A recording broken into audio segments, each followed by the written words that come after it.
Hi everyone, welcome back. In my career, I have seen many people, observed them, worked with them, and what I have realized that your talent, your extrovert nature, your willingness to speak up, and your productivity has nothing to do with your ability to perform during high-octane escalation hours. I have seen extremely talented, highly skilled individuals struggle during these high-demanding situations.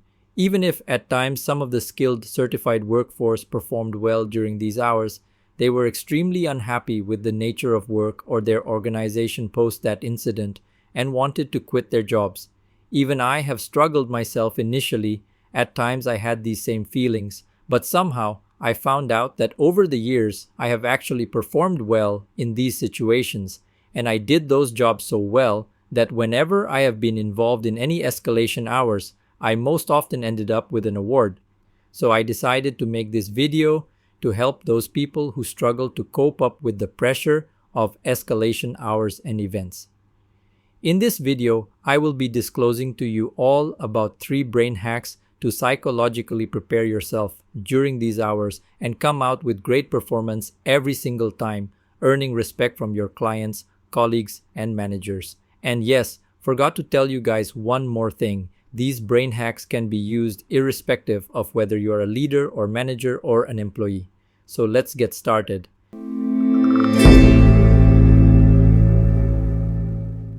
The number one hack, and probably the most one, is to trick your brain to think of this situation as a great opportunity rather than a threat. Whenever we hear or see words like urgent or high severity or priority or emergency, our amygdala gets activated. Our heart starts pumping faster, breathing becomes faster, and body releases adrenaline. Our fight or flight response gets successfully activated. We all go through the same physiological process when we get involved in an escalation. Different people react differently to this situation. Some people can remain calm and composed in this kind of situation.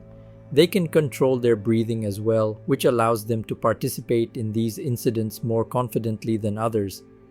Vast majority of people, on the other hand, do get tensed and stressed out, and I intend to help those vast majority. Recent scientific researches have proved that whatever physiological process we go through during stress and anxiety situation, same changes happens in our body when we are excited. Now, I only recently came to know about this research, which allowed me to understand why I was able to perform better during these situations. The moment I get involved in any escalation, my initial response was anxiety like many others. I have found telling myself as, "Oh no, not again." And especially when it happened during late hours on Friday when I am mentally prepared for a weekend. Professionally, since I have worked in the network, IT security, and digital workplace domain, invariably a lot of outages or cyber attacks happened on a Friday, which made me work on my weekends.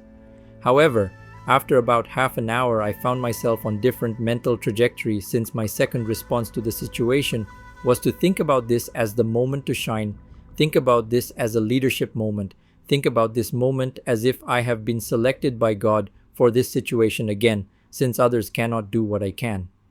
I looked at it now as an opportunity to prove my mettle and shine. Even if you are consistent with your work or highly certified or highly skilled, if you cannot rise up in these situations, no one will value or remember you as a serious contributor.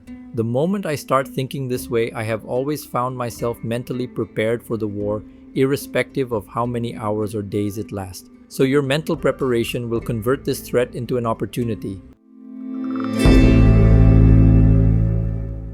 The sudden escalation or emergency situation is not only stressful or anxious for you, but even in relatively smaller scale, it does the same for your family.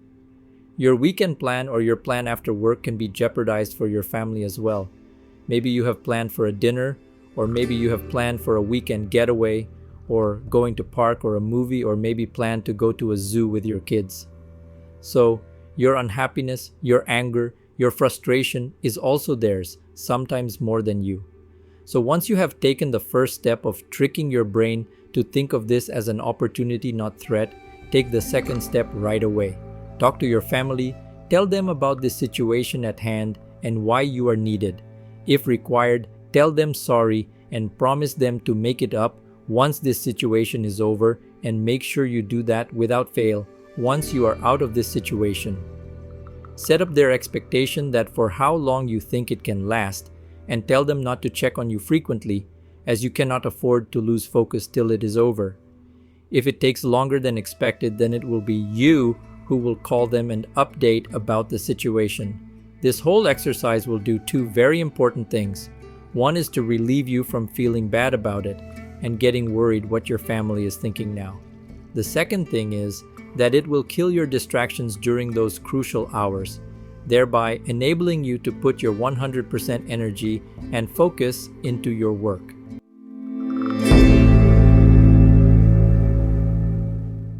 Time for the third and last brain hack. Now, since these are short-time situations, a bit of motivation can really give you some more zeal and energy required to shine during crisis. This third step is the motivation that you will gift yourself mentally while you are midway into the escalation. When your initial energy is on the wane, this brain hack can give you instant energy to get going. The timing has got to be right here. You cannot or should not think about it much initially into the escalation. This should only be used when your energy and focus starts going downhill.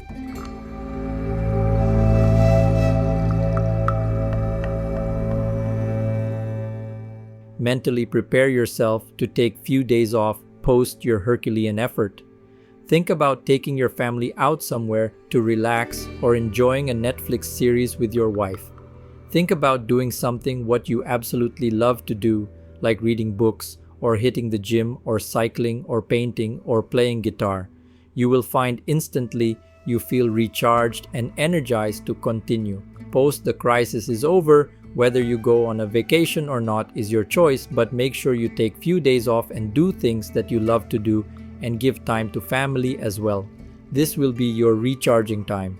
If you do not have downtime post those demanding hours, then sooner or later you will be burned out and think of quitting. Trust me, no one at work will miss you after crisis is over, but no one will stop talking about your efforts. I hope you will apply these brain hacks and let me know whether it helped or not. I know one size does not fit all, but it is also true that one size can fit many. So I thought of sharing something which has worked for me so far, and I hope it helps someone else as well.